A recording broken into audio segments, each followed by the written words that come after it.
The innovation of direct renin inhibition is the result of over a century of inspired, progressive inquiry into the dynamics of the renin-angiotensin-aldosterone system.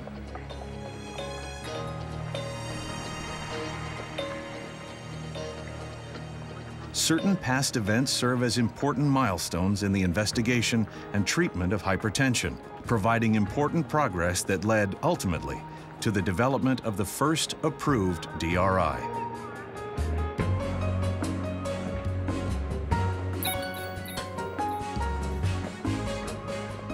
Here we are. Direct renin inhibition, DRI.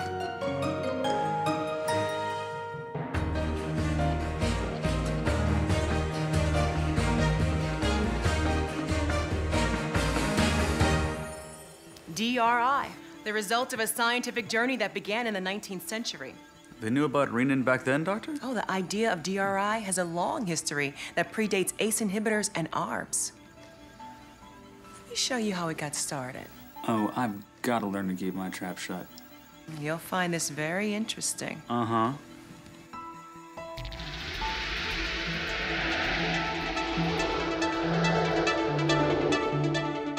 Whoa, hey! What's going on? Are we going back in time? Not exactly. We're actually collecting the residual images of history. What? Residual images? Mm-hmm. Yeah, just like you can still see the light of stars that died long ago, well, the events of the past resonate into the future. Meet Dr. Robert Tigerstedt. Hello, Dr. Tigerstedt. More than a century before the first DRI, he identified an intriguing substance in an extract of a rabbit kidney, and he named it renin.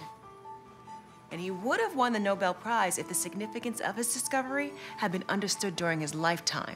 Renin wirklich von it says, renin is transmitted from the kidneys into the blood and exerts a pressure-rising effect.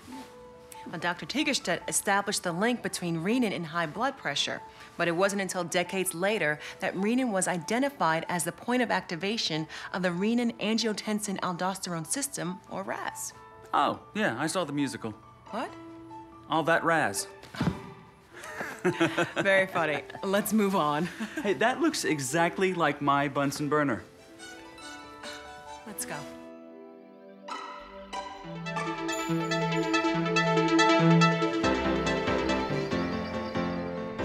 This is Cleveland, Ohio. The year is 1957. I sure could use a slice of that apple pie.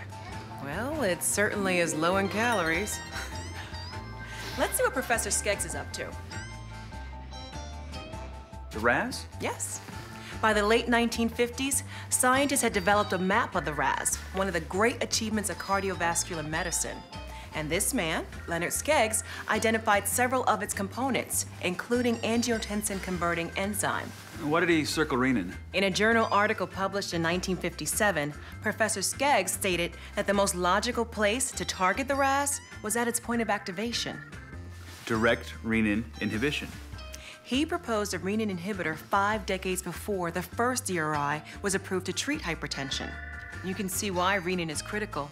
It sets off a series of reactions that can overactivate the RAS and increase blood pressure. It's the initial rate-limiting step. So while researchers spent the next 50 years pursuing DRIs, they discovered ACE inhibitors and ARBs, which impact the RAS in different locations. Exactly.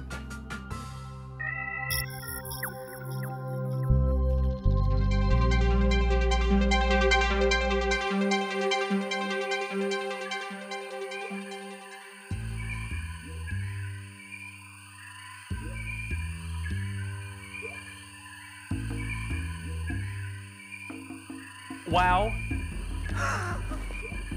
It's the Brazilian rainforest. It's 1968. Okay, are we here to find some kind of exotic plant? We're searching for Bothrop jararaca. Who's he? Not who, what? It's a pit viper. A snake? Mm-hmm. I don't like snakes. Show a little backbone, Doctor. Yo, hey, look out. You still don't get this, do you? It almost got me. Researchers found that extracts from this snake's venom lowered blood pressure by affecting the RAS. It became the basis for the first RAS agents, ACE inhibitors. While researchers developed ACE inhibitors, the quest for DRI continued, but many technical obstacles had to be overcome.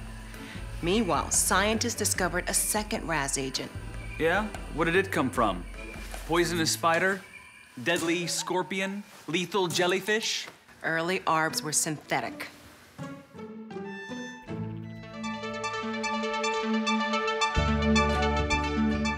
This is Wilmington, Delaware, 1986.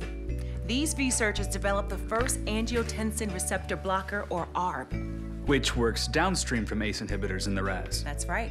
Both ACE inhibitors and ARBs became widely prescribed therapies for the treatment of hypertension.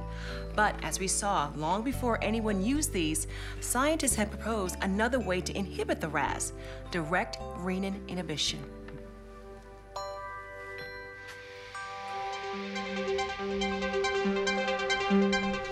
Toward the end of the 20th century, advances in X-ray crystallography and computer-aided molecular modeling finally made the development of a viable direct renin inhibitor possible. With the introduction of Tektunra, the whole RAS story was brought full circle. So, what exactly is this? You'll see. It's a simulation of how the RAS works. Cool. I've never been inside a computer.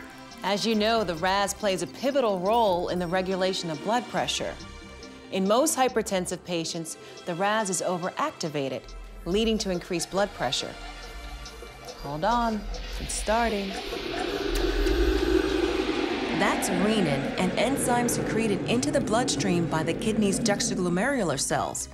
Once in the circulation, renin activates the RAS by cleaving its only known substrate, angiotensinogen, to form angiotensin 1. Angiotensin 1 is then cleaved by angiotensin-converting enzyme, or ACE, to form the active peptide angiotensin 2. ACE inhibitors work here. Yes. ACE inhibitors limit the conversion of angiotensin 1 to angiotensin 2. Once formed, angiotensin 2 binds to AT1 receptors, causing vascular constriction. And this is where ARBs work. That's correct. ARBs inhibit the binding of angiotensin 2 to AT1 receptors. When Tektunra enters the system, it targets the point of activation of the RAS.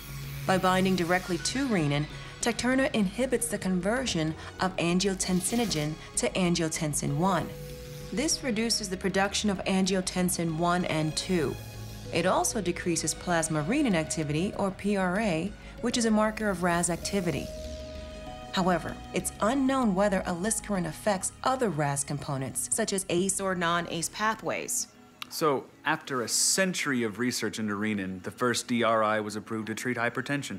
Even at that time, the significance of DRI was recognized. Tektunra won its developers, Novartis and Speedell, the 2007 Technology Innovation Gold Award from the Wall Street Journal. Huh. I had no idea scientists were looking for DRI for so long. As we now know, it was well worth the effort. Sure was. Hey, can we go again? Just the last part. Hey, is something wrong with the power? Not to worry. DRI has power. That lasts.